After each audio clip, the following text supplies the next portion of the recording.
Hey everyone, how you doing this evening? Captain Sturgey here with Real Fire Training, and I'm going to be covering with you today a 2.5-inch standpipe valve with a pressure reducing device.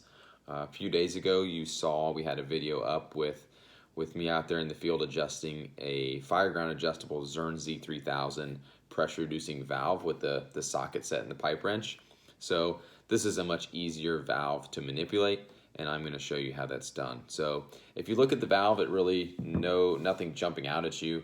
You know, some of the telltale signs that you have a pressure reducing valve or device is there's something catches your eye about the valve, whether it's abnormally large and compared to what you normally see, maybe something like this, or there's something external to the valve that again is not normal for you, whether it be on the actual caps themselves or something up here on the stem.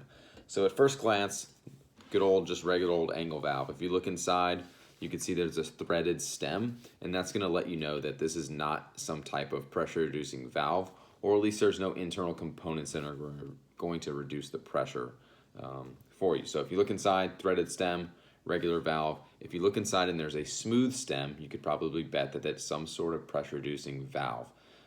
That it is the smooth stem is the way the valve is designed. It is reducing pressure, whether it's a factory set or a Fireground adjustable.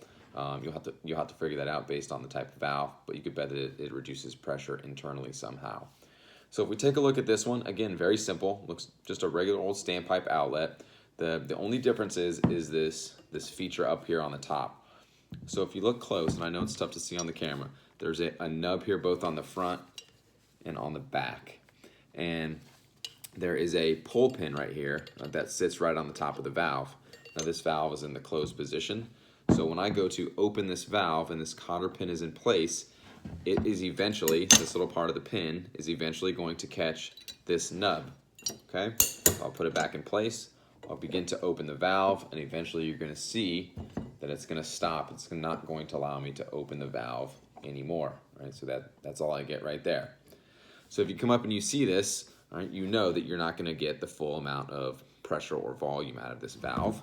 So what you do, quite simply, is when you come up to this valve, you see this, you pull this pin out of the way, and then what that does is there's nothing to catch on this nub here, and as you'll see as I go to open the valve, if that pin was to be in place, it would catch right about there, but it's going to let me keep right on going, and it allows me to open the valve all of the way. All right, you can get a clear shot right there of what that cotter pin would have touched to restrict the opening of this valve, therefore restricting the pressure and the flow that's allowed to come out of it. So again, very basic operation. This one here specifically is a Zurn F105 valve. There's a number of different manufacturers out there that make this type of pressure reducing device on top of this valve. Zurn makes them, Giacomini makes them, Brooks makes them. There's several different types that are out there. So just go out, take a look and see what you have in your buildings. But that is the basic operation of a 2.5-inch angle valve with a pressure reducing device right on the top.